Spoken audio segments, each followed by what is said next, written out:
Chers amis, bonjour. Nous sommes le samedi 12 mars 2022. Il est 10 heures. Quelques news de l'Arménie, de l'Artsakh et de la diaspora arménienne. Eurovision 2022 à Turin, donc au mois de mai.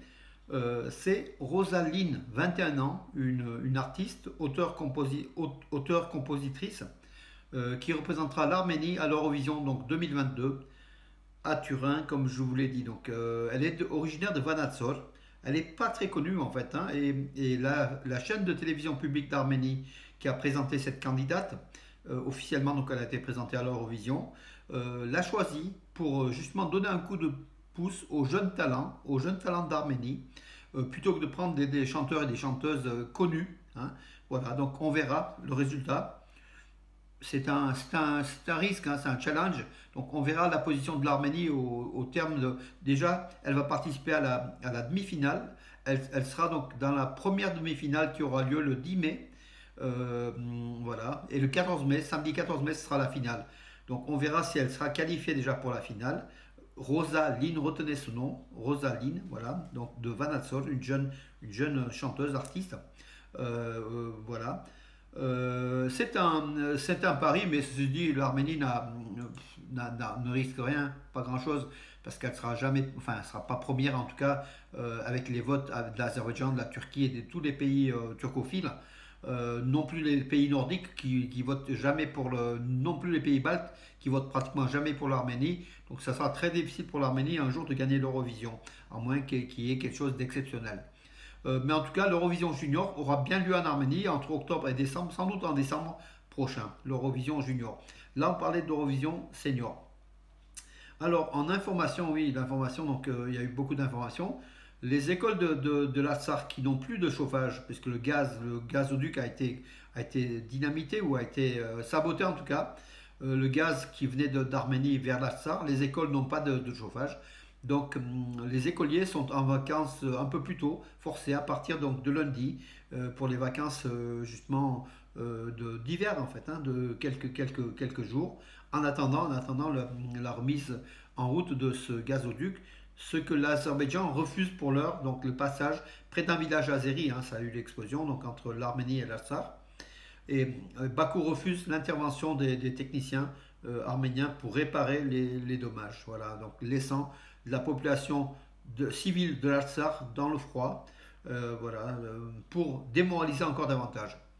Alors, les forces armées azéries ont continué hier toujours à tirer en direction des villages de Kheramort, Parnour, Khenapat en Artsakh. Voilà. De nombreux tirs, hein, donc voilà, qui ont cessé après l'intervention des forces russes, mais de toute façon, ça reprend, ils arrêtent et ils reprennent. Voilà. Et les bombardements se poursuivent de façon régulière pour démoraliser la population arménienne de l'Artsakh. Alors, oui, je vais vous... Oui, attendez, je recherche... vous savez, les conditions du direct, hein. En diplomatie, donc le chef de la diplomatie arménienne, Ararat Mirzoyan, a rencontré au forum d'Antalya, en Turquie, son homologue autrichien, donc Alexander Schallenberg. Voilà, ils ont discuté bien sûr de la situation en Artsakh, en Arménie, et aussi de la situation régionale, hein. Donc voilà, l'Arménie et l'Autriche ont de très très bonnes relations, hein, diplomatiques. Voilà, jusqu'à présent, tout va bien. L'Autriche est un partenaire fiable de l'Europe, un partenaire fiable de l'Arménie. Voilà.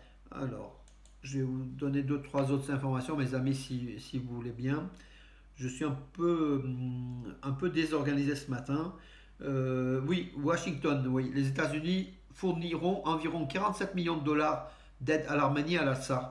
45 millions pour l'Arménie, 2 millions pour l'Artsakh en 2022 pour justement le déminage, hein, en Artsakh. Et puis pour l'Arménie, pour l'économie et diverses, comment dirais-je, questions sociales pour régler. Donc Washington qui suivra aussi de près ses dépenses, hein, voilà, en 2022. C'est l'ANCA, l'Armenian National Committee of Armenia, qui l'annonce.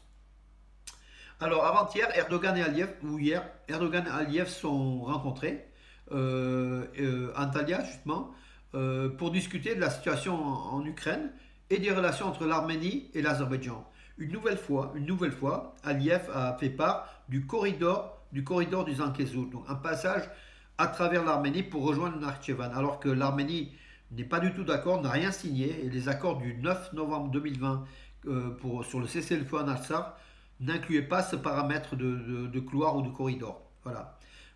Mais Aliyev continue, donc le couple maléfique pantouranien continue encore une fois de rêver, d'espérer, d'harceler l'Arménie à ce niveau-là. D'ailleurs, peut-être les attaques des villages arméniens de l'Artsakh répondre à cela peut-être pour essayer, pour demander à l'Arménie, pas pour demander, pour mettre à genoux l'Arménie afin que l'Arménie laisse un passage, un corridor à travers le Zankezur, le sud de l'Arménie, entre l'Azerbaïdjan et le Nakhitchevan et la Turquie bien sûr derrière. L'une des rues de Tbilissi va porter le nom du cinéaste arménien, réalisateur, cinéaste, artiste Sergei Parajanov, qui a disparu à Yerevan en 1990. Il était né à Tbilissi, Tiflis, voilà, en 1924, voilà. Et une des rues, donc, heureusement, une des rues de Tbilissi va porter le nom de ce grand cinéaste, euh, Sergei Parajanov, Couleur de grenade, Sayat Nova, on connaît beaucoup de ses œuvres hein, qui sont devenues des classiques du cinéma soviétique et arménien. Soviétique, d'ailleurs anti-soviétique, puisqu'en fait Parajanov était comment dirais-je, quelqu'un qui luttait contre toutes les formes de dictature. Voilà, écoutez, j'en ai fait le tour, oui, en sport, donc on va aller en sport aussi. Euh, pour vous dire que le tournoi des U17, des moins de 17 ans de qualification de l'Euro, se déroulera donc une partie, un groupe se déroulera en Arménie avec l'Autriche, la Turquie, l'Arménie et le Pays de Galles. Mais le Pays de Galles a décliné donc le fait de vouloir aller en Arménie. Le Pays de Galles féminin hein, donc ne sera pas en Arménie. Donc l'équipe féminine d'Arménie des U17 rencontrera la Turquie le 15 mars, donc ça sera mardi. Ensuite, il y aura Autriche le 18 mars et Autriche-Arménie le 21 mars. Voilà donc les trois dates à venir pour le sport arménien. En Conférence League, donc Henrik Mkhitaryan a joué tout le match, jusqu'à la 88e minute contre Vitesse, voilà, des Pays-Bas. Et ils ont gagné 1-0, donc les Romains. D'ailleurs, Henrik Mkhitaryan qui pourrait bien quitter l'AS Rome pour soit Milan, soit l'OM, soit un autre club des États-Unis, mais pas en Russie, du fait déjà, malgré ses demandes, hein, malgré les demandes des clubs russes, mais la situation est aujourd'hui critique au niveau de la Russie et de l'Ukraine, comme vous le savez. Voilà, bah écoutez mes amis, j'en ai fait le tour, je vous donne rendez-vous à demain, bonne journée.